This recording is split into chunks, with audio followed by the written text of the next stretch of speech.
you for coming. Obviously, this is going to be all about obviously the exam centers and make sure we're choosing the correct exams. Now, what we're going to do today, and everything we do today, will be sent to you. So this PowerPoint will have a few key links in there and lots of key information. And what we'll do at the end of this, we'll send this out to you. So don't feel like you have to be scribbling down loads of notes. We'll send you this, and we'll also send you a copy of this video, so you can also hear back everything that you need to do. But please do feel free to ask questions along the way.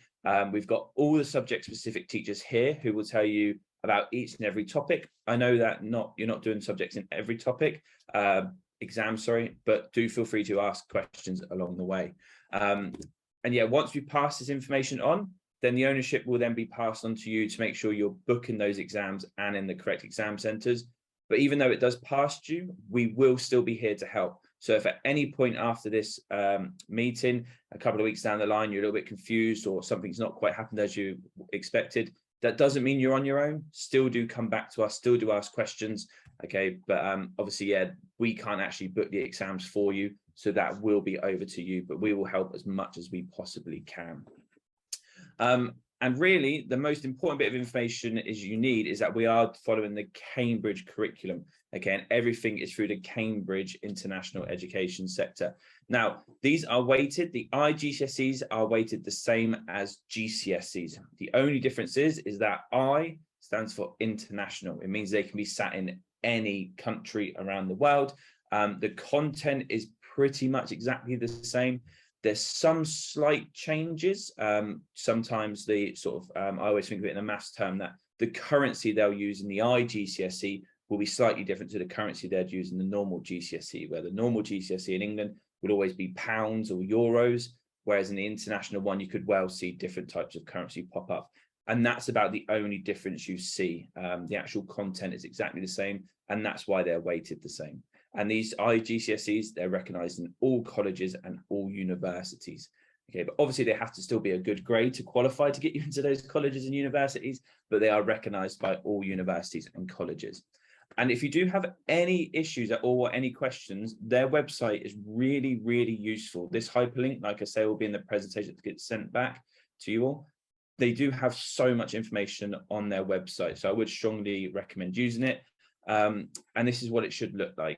As long as you're seeing this screen pop up, you're on the right website. And what's a really, really good part of their website is this exam administration section. Okay, they have a nice breakdown of everything as well for you as a parent, but also for the students. They will explain what the exam day will look like, what the equipment they need to bring. Again, we can help you with all of this if you want to talk to us, but just showing you that there's a second place you can go, and the website has got just a ton of information on there, and it's really, really highly recommended. So that's general Cambridge overall, which I'm sure you're pretty familiar with anyway, but like I say, these are the main two things we're going to be focusing on today.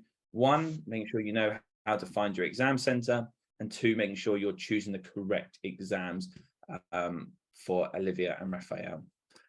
So finding the exam center, okay, Cambridge again have got a really, really nice setup. If you go to this website, which again is hyperlinked in the presentation I'll be sending out, it will bring you to this page, okay? It gives you a little bit of a breakdown. Now, I put this bit on here because even though it says for June 2022, I'm sure you've seen in the news, COVID is going up and it seems to be coming back. So there may well be these type of restrictions in place again for 2023 when you guys, when your little ones are about to go sit it. So just be aware on that one. I know it specifically says June 2022. That could well just change to June 2023. Hope not. We hope all exam centers will be back up and running and they won't be turning people away. But if it does, just be ready for it. They will put things in place. They did last time, so I'm sure they'll put things in place again for this year, and they may be a little bit more prepared this year. But what you can expect to see is when you select your location, okay, wherever you may well be, you'll then get sort of a city or town near you, and then you'll get a selection of schools that will come up. Now, this is the important thing. You want to be picking a school which accepts private candidates. If there is a no next to the school, it means you cannot go there and sit your exams. Now, the majority of schools accept private candidates, but not all of them do. Once you have located a school or an exam center that you wish to use, contact them directly. We can't give you an exact breakdown of how the process works because each school works ever so differently. And now even with COVID, okay, they work even more differently. So find a school that you want to use in a location you know you're going to be, and then contact that school directly, and they should be able to put you in contact with someone who can talk through where they'll need to arrive, how long before the exam they need to arrive, and all the sort of the minute details that are unique to each and every individual school. And then they can also clarify that they are definitely sitting the exams you need to do. That is something else that's really, really important for you to do. Ask if they are doing the exams you want to sit. Not every school will be. For the more common ones like maths, English, and science, you can be pretty certain they are, but still ask the question. Because in a minute, we're going to show you a lot of codes, which you need to be confirming with these exam centers as well. So that's the exam center side of it. There's not much more we say on that, as it's just a fact. Find it, contact them, and tell them all the information that we're about to tell you. But yeah, is there any questions on the exam centers before we move on? No, not for me. No. Alicia? No. All clear. Yeah, brilliant. So find the exam center and contact them. That's got to be sort of the first step you want to take. So now, as I just said, we are now going to give you a bunch of codes and a breakdown of the exams that we've been working towards. And you're going to see A star to G and 9 to 1 on nearly every single page. That's because Cambridge still run exams that give you results either in the A star to G style or the 9 to 1. Now, both these exams are exactly the same. The content, the questions, the marking, everything is exactly the same. It's just whether you want your results to come as A, B, C, D, E, F, or G, or whether you want those results to come to 9 to 1. Now, these results and the way they are represented doesn't really matter. It's more down to a personal preference. However, I would suggest if Olivia or Raphael are looking to work abroad, maybe going the A star to G might be a better idea because they may be more recognized and understood abroad. However, 9 to 1 are still recognized abroad. It's completely a personal choice. So you'll see 2 codes for every single exam, and they simply mean either one of them is going to give you A star to G, one of you is going to give you a 9 to 1 result. But the exams are exactly the same. It's quite nice, I think, that Cambridge do that. Because yes, some people still like the traditional A star to G, and obviously those in the UK are now more familiar to 9 to 1. Does that make sense? Yep. Brilliant, excellent. So I'll start with maths because that's my subject. So these are the 2 codes of the exams that we've been working towards in year 10 and year 11. So every single student in year 11 should be able to sit the 0980 or the 0580 exam in the Cambridge Mathematics department. Again, if you want the 9 to 1 score, it's 0980. If you want the A star to G score, it's 0580. Now, when you go onto Cambridge to book the exams, you can search for it by word, and you're going to get a lot of maths exams come up, just like you'd get a lot of English, a lot of geography. However, if you search specifically with that code, you'll get 1 exam come up. So that means you're definitely booking the right exam. So that's the code you want to be putting in when you go to that exam website to book your exams. And again, you're going to get these for every single subject. So these are the codes you want to be noting down and making sure you're keeping safe. So when you book the exams, you're booking one of these 2 codes. The curriculums we follow in maths will get you onto, will allow you to sit these exams and make sure you know everything that's in those exams. We'd have covered all the content. So 0980 for the 9 to 1 score, 0580 for the A star to G. Now, with maths and science, there's an option to sit either the core subjects, the core exam or the extended exam. Now, the difference between the core and the extended is about which grades you can achieve. So the core subjects you can achieve up to a grade 5, which is equivalent to a grade C. Or with the extended, you can achieve an A star or a 9. Okay. Now, the decision on this is down to yourself and really Olivia and Raphael. However, as teachers, we can give you our personal opinions as well. What we would ask is that you wait until we complete the first set of mocks, which are coming up soon, so we can get an idea of what level they are at. Now, that doesn't mean you definitely have to wait. If you're super certain they're going to do core, you can enter them straight away. Or if you want them to do extended, you can. However, if you want our personal and professional opinion on it, we do ask you just to wait so we can get a bit of a stronger understanding of where they are right now. Now, those who sit core for maths will only sit paper 1 and paper 3. Okay, so it's only 2 exams, and this is how they break down. The first paper is worth 35% of the total grade, and paper 2 is worth 65% of the total grade. And this is how the content breaks down as well. So there you can see it's very, very similar, but the extended paper is more heavily based on algebra. The reason for this is for that those students who are going on to do A levels. Okay, A-level mathematics is very, very heavy on the algebra side. So that's why the extended paper does cover more algebra. So if you're thinking of going on to a more mathematical based A level, for example, maths A levels, physics A levels, even the computer A levels, they will have a heavy bit of maths in there. You may want to be looking at the extended paper. Okay, purely 1, because the algebra content, and then 2, to get that higher grade, which gives you more of a chance of getting onto that course. But again, that is a personal decision that you can make, but we are happy to put a professional opinion across, but we just ask you to give us a bit more time and get the mocks out of the way so we can have a more stronger understanding of where the students are. But we also need a calculator, whether you're doing extended or core. Okay, the exams are based around these calculators. There are many different scientific calculators out there, but for maths, it's the Casio ones, okay, that you can see there. Okay, those 2 calculators are what the exam is based around. So when they ask you to give, please put all digits that you see on the calculator, they're assuming you have one of these 2 calculators. Okay, you can use others, but for some questions, it may lead you to slightly the wrong answer. Not quite enough decimal places, something like that. So not a massive difference, but these are the calculators the maths exam are based around. They could be found on Amazon or any sort of stationery shop. The Casio ones, the Casio FX. Again, this presentation will be sent out, so you can always just look at those and make sure you get one of those 2 calculators. Especially if you're going on to A level, you may want to be looking at this black one, okay, because it's a bit more technically advanced, which they'll also use in their A level as well. They do come in a variety of colors. They're not just gray and black. They are pink and blue. They come in all sorts of fantastic colors, but it's making sure you get the right one of those 2 calculators for the exam.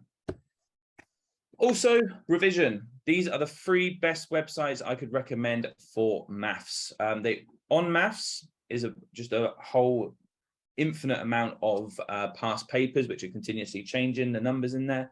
They already have accounts to this. They just need to log on. It's completely free, and they can practice past exam papers again and again and again, and they get scores as they go along. There is videos on every single question, so if they're stuck on a question, there's a video relating to it. On Maths is just such a fantastic website. And then we have Corbett Maths and Maths Genie, where they have a breakdown of topics as well, past exam papers and everything like that on there. They're both free as well and don't require a login. On Maths does require a login, which they already have. And yeah, there's everything they need on Maths. But if they're looking for a bit extra, Corbett Maths and Maths Genie are some fantastic websites to use indeed. So that's a quick overview of Maths. Do we have any questions on Maths? No. No, fantastic. Oh. I assume kids know about On Maths, Corbett Maths, and Maths Genie. Yeah, they know about it. Yeah, Raphael already has a login for On Maths. He's already tried a couple of exams in there during class, and yeah, he knows about Corbett Maths and Maths Genie as well. Okay, all right, thanks. Brilliant. Now I'm going to hand over to Claire to talk you through science. Hi, Great, good morning, everyone. Morning. Hi. So similarly to where science is quite similar in structure to maths with 1 extra paper. So the same as for maths, we have the options to do paper that gives you grades from 9 to 1 or A* to G, though you might different in that table. Because science, coordinated science, is called double award science, and the double award refers to the fact that it's weighted as equivalent to 2 iGCSEs. So what that means is, although all students study the 3 sciences, biology, chemistry, and physics, all the papers examine all 3 subject areas throughout them, and then their scores are averaged from the papers. I'll show you the weighting in a moment, and their score is given as 2 iGCSE grades. So they'll score, a top grade would be a 9/9 or an A star, because it's equivalent to 2 GCSEs when you look at UCAS weightings for applications to further education. So can we move on, please, Danny? The structure of the paper, there's a little bit more here to talk about. So we have the 2 GCSE grades based on the average of the 3 exam papers. And those 3 exam papers, like I already said, cover all 3 sciences. So it's not like you're going to sit a biology, a chemistry, and a physics. You're going to sit 3 papers for all students, sitting 3 papers. But depending on whether they're presenting at core or extended level, the papers that they'll choose will be different. So for sciences, the 2 options available are either to sit paper 1 core and paper 3 core, like maths, and then in addition to that, all students must sit paper 6, alternative to practical. The alternative to practical paper is the only option available to us as online learners. There is a paper 5, which I haven't mentioned on here, which is an actual practical exam, which needs to be internally assessed in person. So the options here are paper 1 and paper 3 with paper 6, or for students who are wishing to sit the extended papers, they would sit paper 2, paper 4, and paper 6.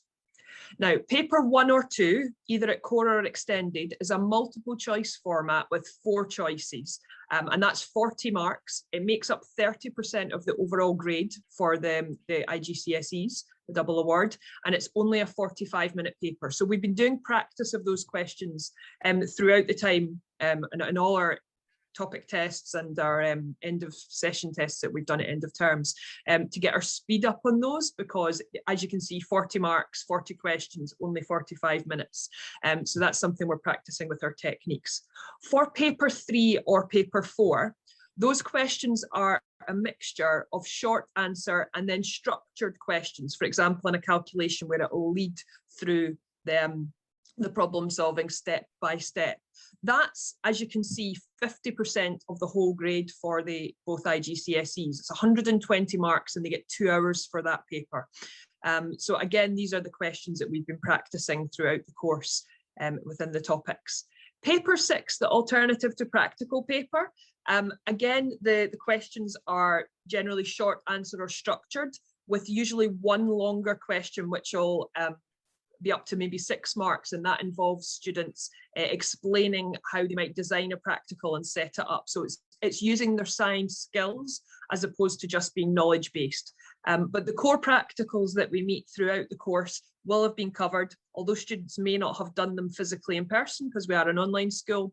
I've done some demonstrations. We've also used a lot of excellent videos to be able to make sure that they've fully seen and understood how those practicals work.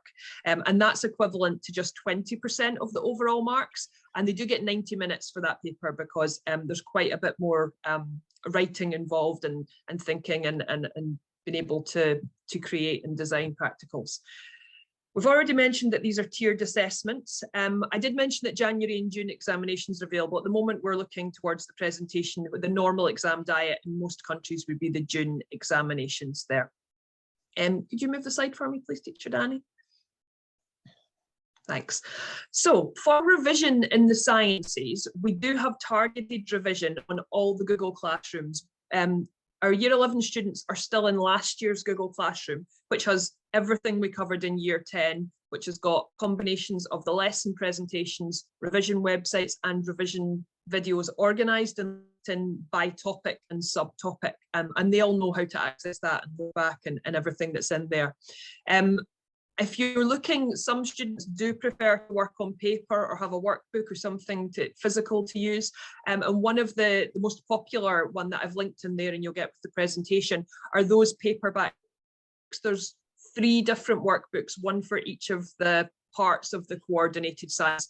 And it's quite good, although you'll see it says combined and coordinated. That book itself very much outlines which parts are for which specifications, and make clear which parts they need to do. And for the coordinated science and extend, they could be doing all the material in those workbooks. Some recommended playlists that I find really helpful for our online learners are the 3 that I've linked in there, many of which are already linked in by subject within our Google Classrooms. But for any areas where students feel like they'd like to go back over it again, it's nice to hear different people explaining them, lots of really good animations within them, which is really helpful for the sciences and seeing it visually, as well as the usual websites that we look at for revision links. And just a mention there of past papers. We're at a stage now where the more past papers students can do, the better we know that they're going to perform in the final examination. Science, and I'm sure most subjects, it doesn't change that much at this level, at iGCSE level. The questions that have been asked for the last 10 years of past papers will come up with very similar, if not almost identical questions in a lot of the paper. So I say this to the students all the time, but familiarity is the way to achieve success. Because when you go into an exam, if you've done enough past papers and enough practice and repeated, you'll go into that and you will recognise a lot of the questions instantly, especially with the multiple choice. And that does build confidence in students. So I highly recommend spending a lot of time. And I have some links to past papers, and we obviously use them in class, but students also will have access to that and speak to me in class as well. I think that's everything I have to say about science for now. So does anyone have any questions? No, all good, thank you. Any idea where we can get the paperback books that they need? Yes, sorry. The link that's in the middle of that, but it says one for each science, it goes to Amazon. Obviously, it's the easiest one to access in most countries, but you could search for the title of it if there's other retailers in your region. Because it's Cambridge, they will be found in most countries, so probably through local bookshops as well, or Amazon or equivalent, wherever you are. Okay. Brilliant. Thank you very much, Teacher Claire. We now have English with Rebecca, who's going to talk through both English literature and English language. Over to you, Teacher Rebecca. Good morning. So yeah, I'm going to run through some English literature and English language things with you. I know obviously both Liv and Raf are doing both language and literature, so they will need to be entered for both exams. So as you can see there, we are specifically first language English. Now make sure that when you're doing it, you put in those right codes, and it's definitely first language English, because there are second language English papers available, which I think Raf and Liv would find far too easy. So we're going with the first language English because they are both more than capable of doing that. And much like with the other subjects, you can choose to do them 9 to 1 or A to G. It really is up to you, and up to the two of them as to whether they want to have it in which format. The literature paper as well, or papers, sorry, are those underneath code, so 0992 and 0475. There isn't a second language literature paper or anything like that, so as long as you get those ones in, as long as it says English literature, then you should be fine. But yeah, so those are the codes that you will need to enter, and both Raf and Liv will want to be entered for both. Could I have the next slide, please, teacher Debbie? So with English literature, they will be taking papers 1 and papers 3 and 4, but not 2 and 5. So I'm not quite sure whether you, well, I assume that when you go in and apply for this, you'll have to specify which papers they're going to be taking. Paper 1 is their what am I talking about? Poetry and prose paper, that's the word I was looking for. So at the end of a long week, my brain's lost words. So this will be the poetry anthology that they've been studying all year, and the prose text that we're studying at the moment. This is a 50% paper, Okay, so yeah, so paper one is 50% of the GCSE, and then the other 50% are split between paper 3 and paper 4. Paper 3 is their Shakespeare, so that's on Othello, and their paper 4 is an unseen. So that means that it will be a text we've not studied in class, and they can answer either on poetry or prose, so it'll be a short story extract or something like that. But for both papers 3 and 4, they just have to answer one question. I mean, it's an essay, but it's one question. So it's they know what they're doing, they know what it needs to look like, and they shouldn't have any excuse for not knowing what it's supposed to look like, because it has been drilled into them both for a very long time. But they will not be taking papers 2 or paper 5. Again, much like maths and science, you pick and choose, but with English, I pick and choose based on which texts we've studied, and papers 2 and 5 are different texts that we haven't done. Now, sorry? Yeah, okay. I was thinking of that. You answered a question I was having in my head for a long time. Yeah. No, I mean, it's the paper 5 is coursework, which we aren't doing at the moment because we are an online school, and paper 2 would require them to study an extra text, which we simply because they both joined late in the year, we haven't had time to study that one as well. So I thought it was better that we studied did the paper 4 instead of the paper 2, which means that we it's more skills based rather than knowledge of a text, which I know, and I know they've both already got the skills. So so yeah, they'll be fine with that. I know they will. And the essays, how many words the essays should have minimum of? Well, less in words, more that they've got about 45 minutes per essay, and it should be, with Liv's handwriting, probably about 2.5, 3 pages. Raf's handwriting, his handwriting slightly smaller, so it might be closer to the 2 pages. But it's probably around between 500 and 1,000 words for an essay. And this is something we've practiced a lot within English, is how to write essays, how to answer these questions, how to do it under timed conditions as well.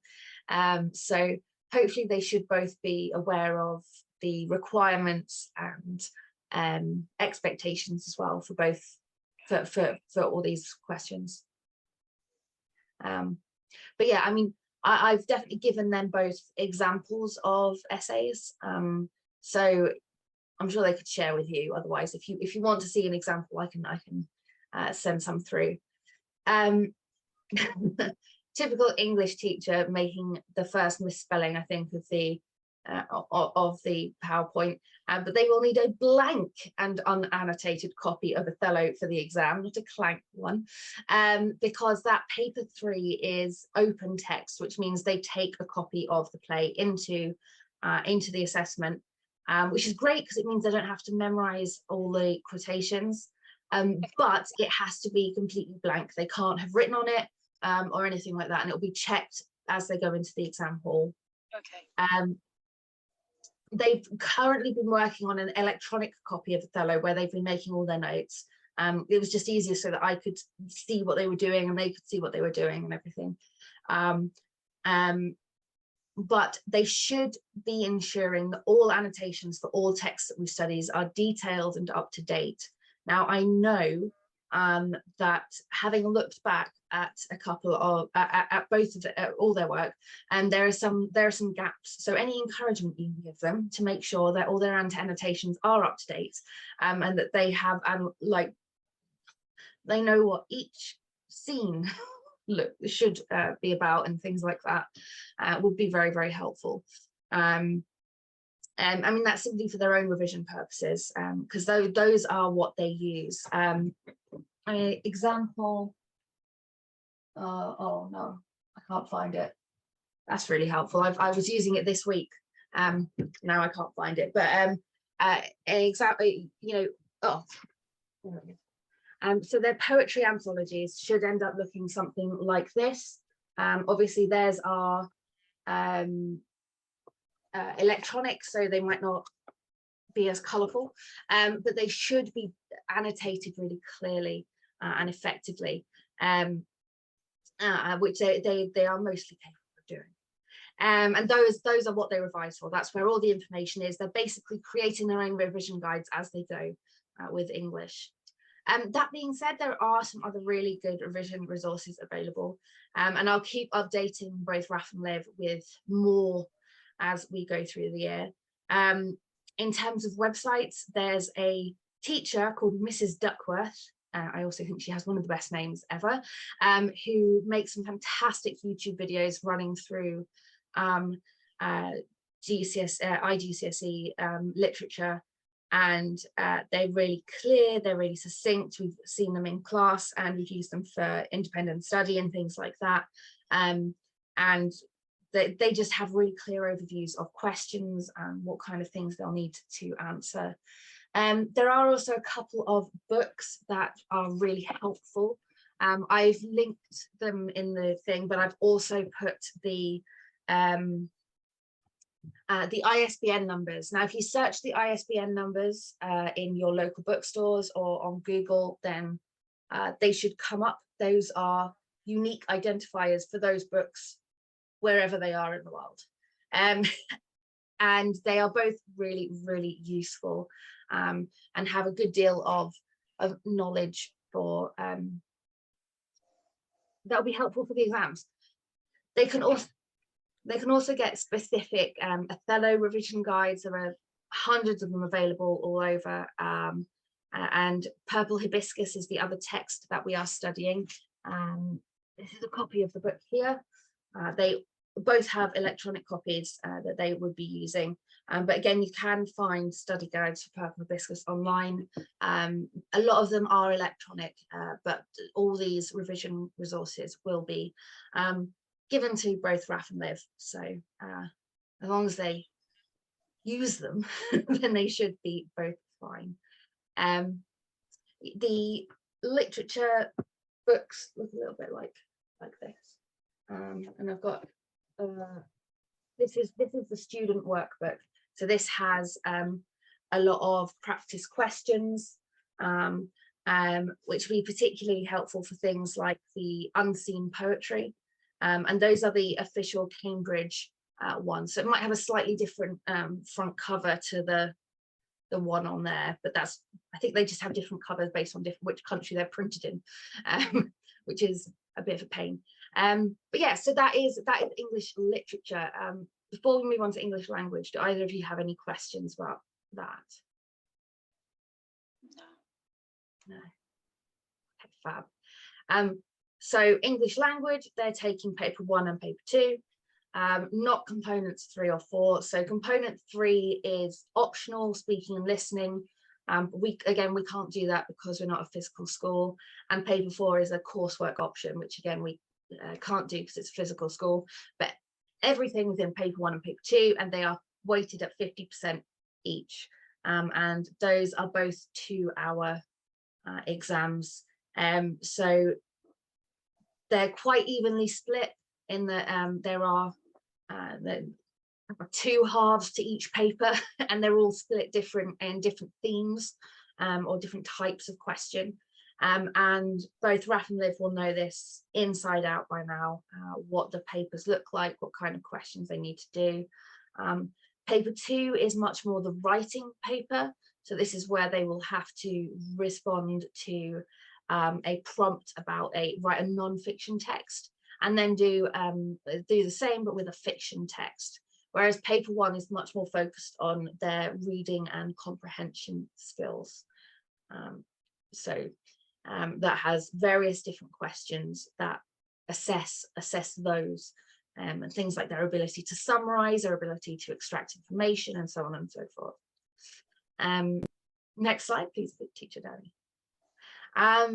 For English language is entirely skills based. So the number one thing they can do for English language to revise is to practice answering those questions, and to practice the skills that are needed.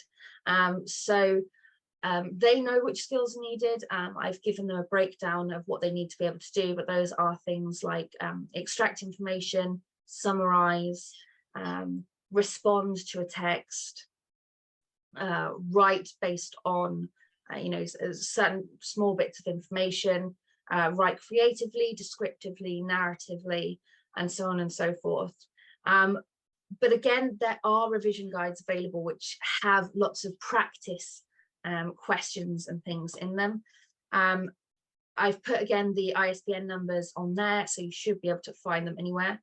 The first is the official Cambridge iGCSE one, which sometimes has a microphone on it and sometimes has hot air balloons. I'm not sure if there's a metaphorical meaning behind that.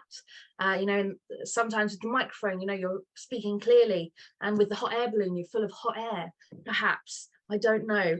But all of these have lots of practice questions. They have practice tasks they can complete, and they are really, really helpful for just working on those basic English language skills.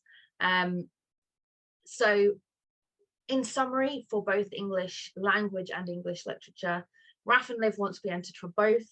For each one, there'll be, for English literature, there'll be 3 papers that they sit. For English language, there will be 2 papers that they'll sit. So overall, 5 papers for the whole of English, which will hopefully all go fantastically, knowing the both of them.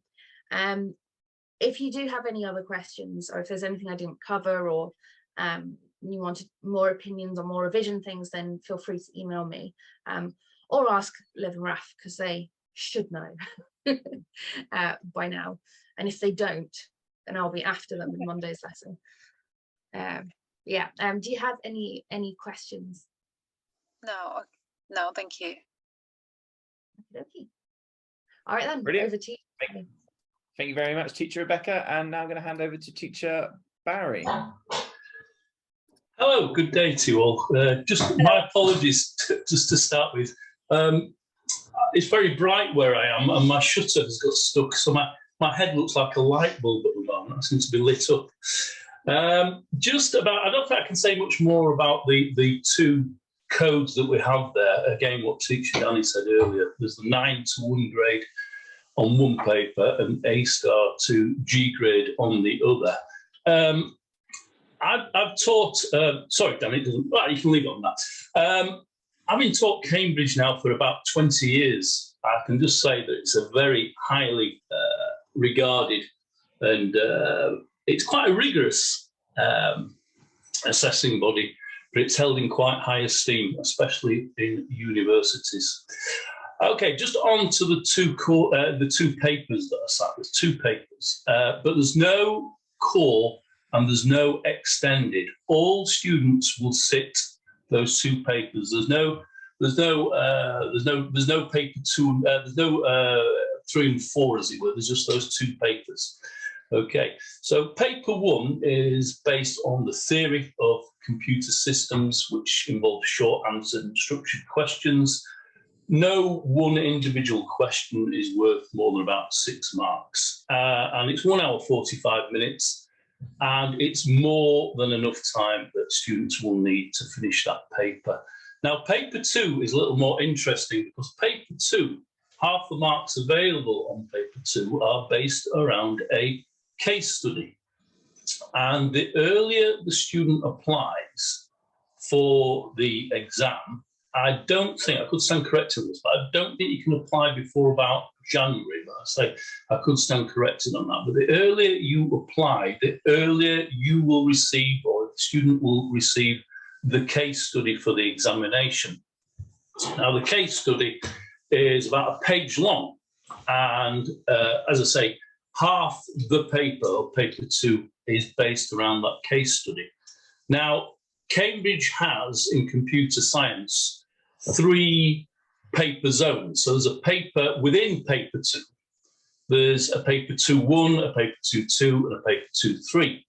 And that's because the world basically, look, if everybody sits the exam on Tuesday, if you can imagine it, the first 8 hours around the world sits paper 1, the next 8 hours sits paper 2, the last 8 hours sits paper 3.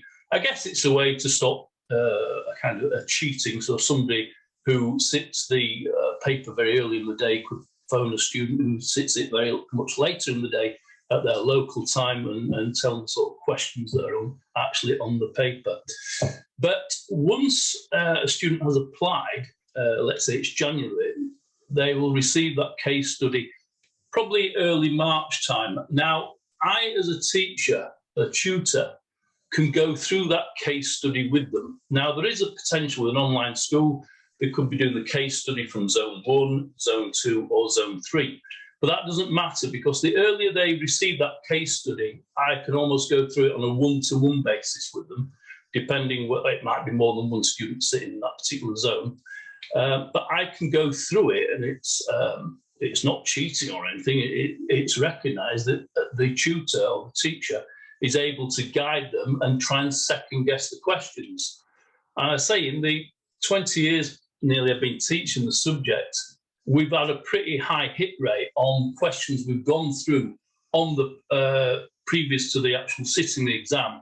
The actual questions have actually come up on those examination papers. So it's what I'm trying to get over to you is the earlier you apply, the earlier the student will receive the case study. I don't think there's anything else I want to say on that. That about covers that. Again, on the paper 2, 1 hour 45 minutes. Due to the nature of the subject, it's more than enough time. It's more than enough time to answer the questions there. Okay, thank you, Danny. Yeah, as far as revision goes, I said there, due to the nature of the subject, again, past papers, past papers, past papers. It's kind of a mantra of mine we've just done there. You'll see a repetition of the same type of questions coming up every single paper that is set. There's two times you can sit the papers. You can sit them in November and you can sit them in June. And if students look from one to the other, going right their way back to 2015 on that website, they'll see that the same type of questions come up time and time again. So it's an excellent way of not only learning how the papers are set out, but getting into what I call exam technique and how we should answer exam papers. Not that they should need them, because everything again is on Google Classroom, including all the lesson recordings from Zoom, all the PowerPoint presentations, worksheets and notes are all on Google Classroom. But those are just 3 good external internet-based websites there that I put up on there.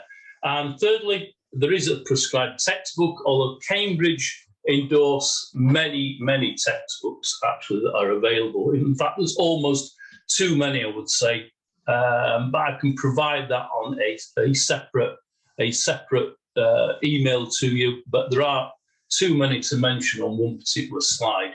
But all of them are available through retailers, online retailers, such as Amazon.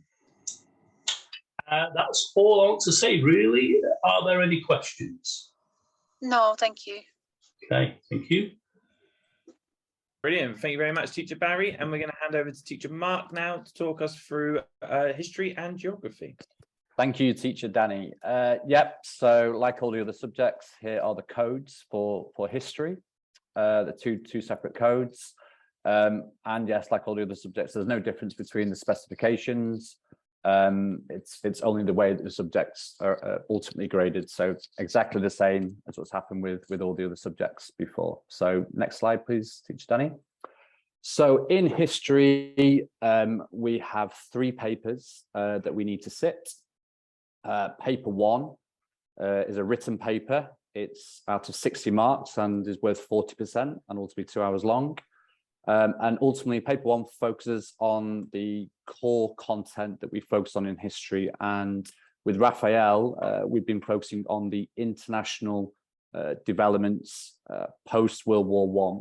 So we're looking at things like Treaty of Versailles, the development of the League of Nations, why they were a success or a failure, and then ultimately going into the developments of World War II. So paper 1 is a complete written paper. It focuses on short answer questions and long answer questions, and ultimately is worth 40%, like I say. So it's quite important that Raphael does well on paper 1 for his overall grade. Paper 2, again, a written paper, chooses to focus on the in-depth study or case study that the students have focused on previously. So Raphael has focused on the development of the Third Reich and Hitler. And so his questions, the 6 questions, will focus on that case study area that he's focused on previously in his learning. Again, it's 2 hours long. It's quite a weighty element to the overall mark. But ultimately, both papers are looking at the writing skills that Raphael can deliver, looking at his ability to analyze and evaluate. And in particular, paper 2 is looking more at his ability to use source material and use that source material, to support his overall judgment and responses. So paper 1 is more or less its questions. What's your ability to sort of answer these questions in terms of following the command words? Paper 2 is more focusing on the source work. And then paper 4 that we focus on is, again, the alternative to coursework, because we're an online school, just looking at the kind of skills in history that you would need to deliver if you were to do a piece of coursework, but in an exam setting. Okay, and as you can see, that's worth 27% and is just an hour long.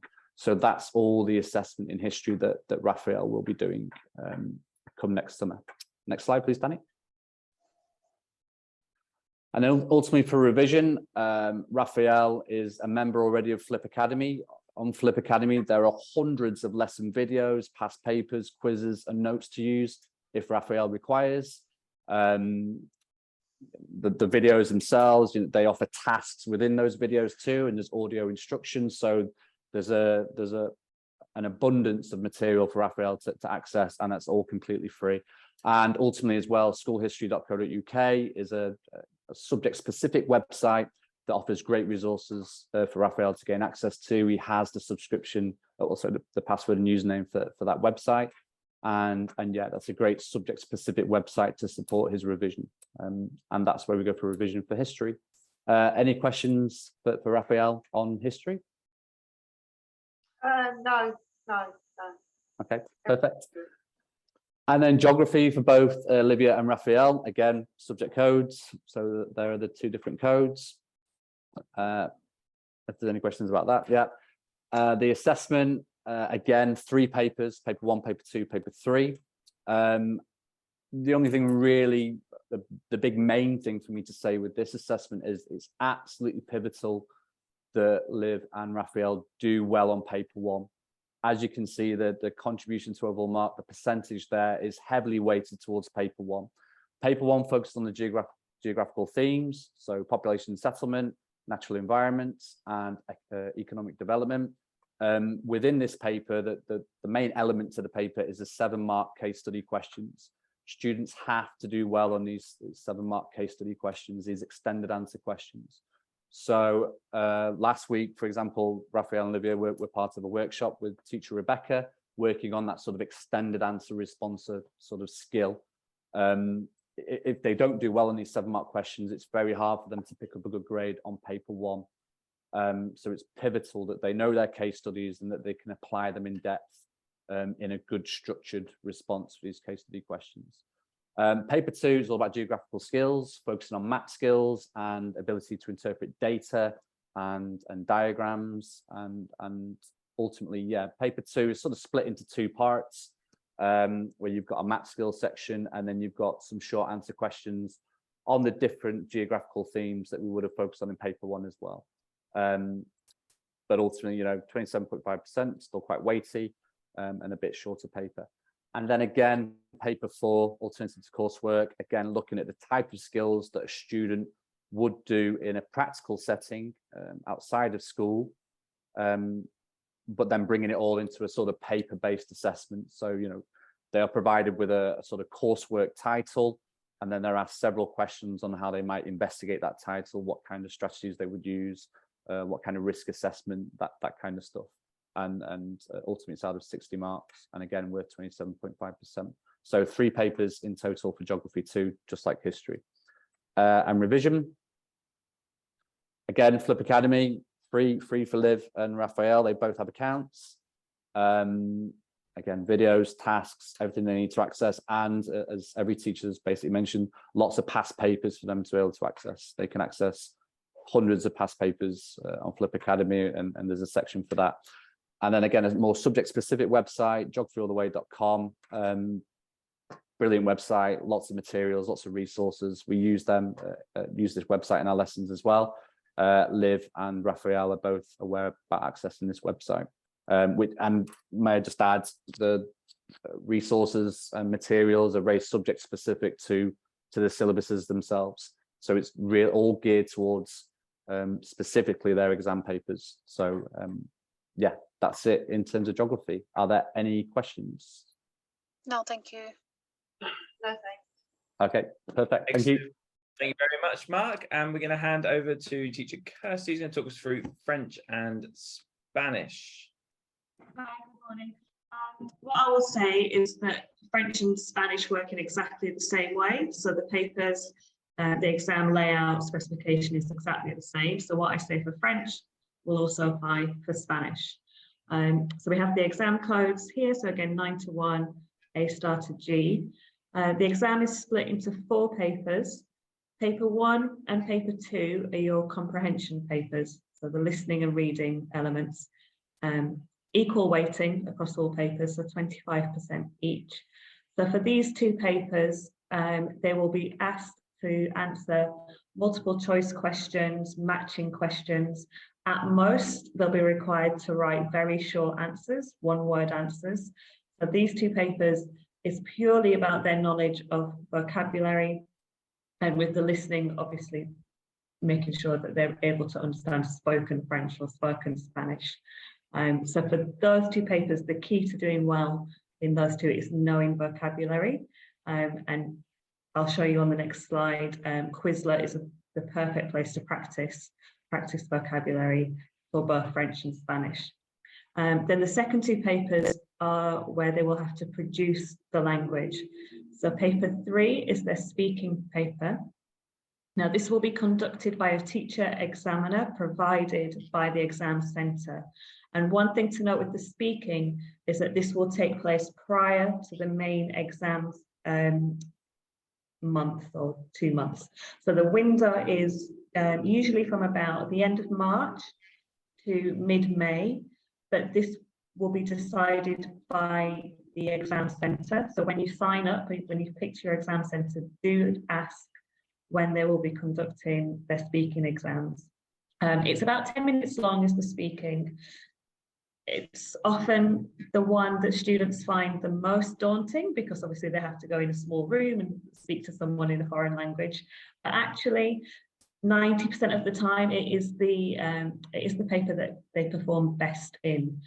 So it's not something that they should be scared about doing.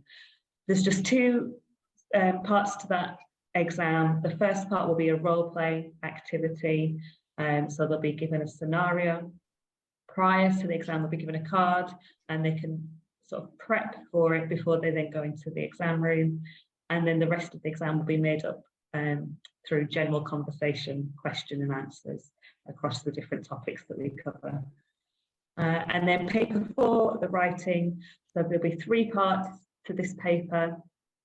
The first section is just a short form filling activity. So again, just individual words, small sentences that they need to complete. Then there'll be a small writing task, which will be about 90 words. And then the third task will be slightly longer, and that's about 140 words that they need to write.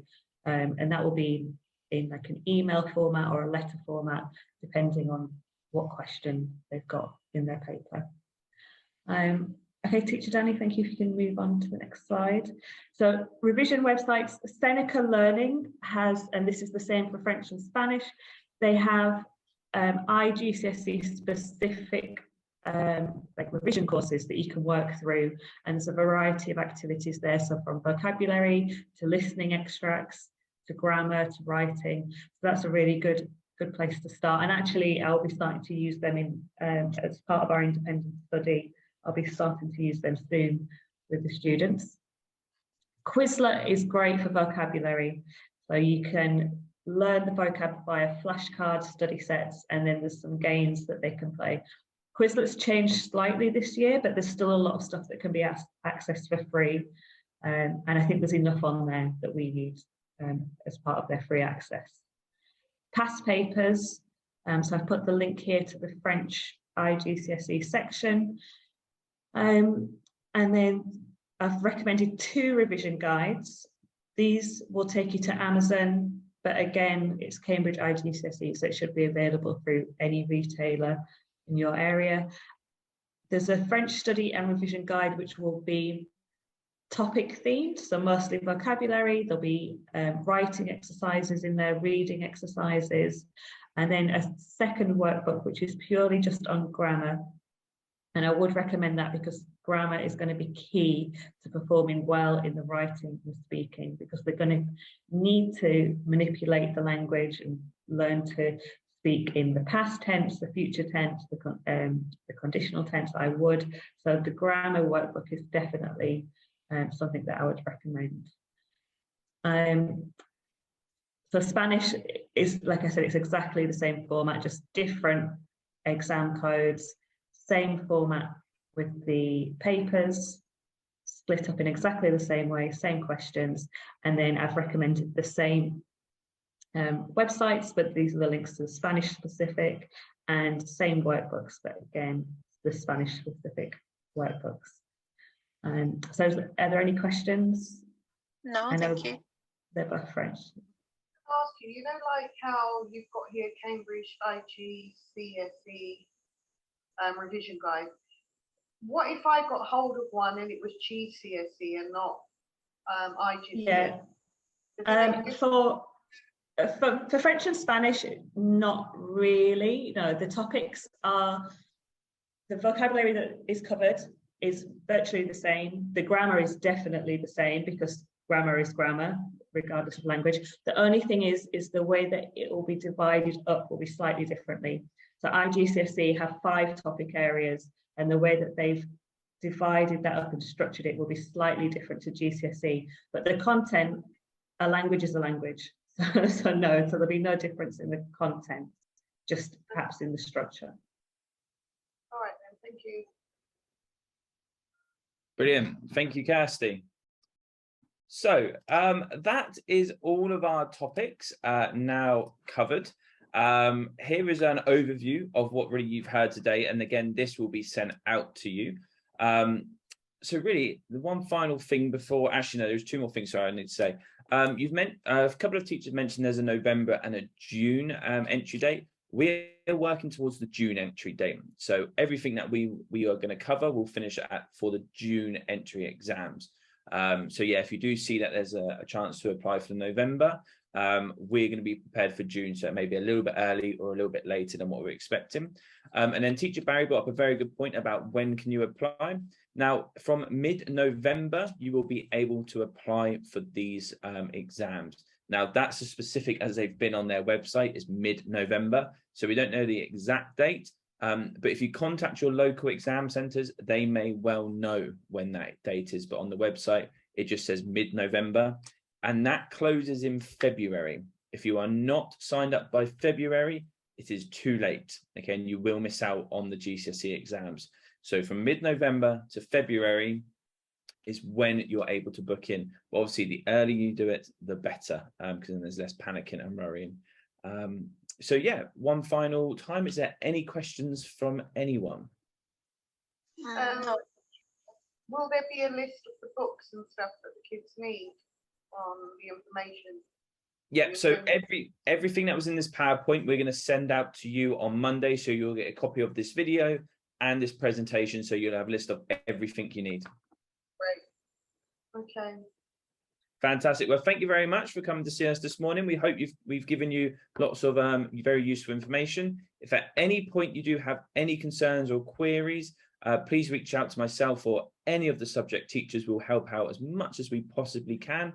And yeah, if you do come across any stumbling blocks or things you don't understand, again, we're here to help. But apart from that, thank you very much for joining us. Teachers, thank you very much for coming along this morning as well.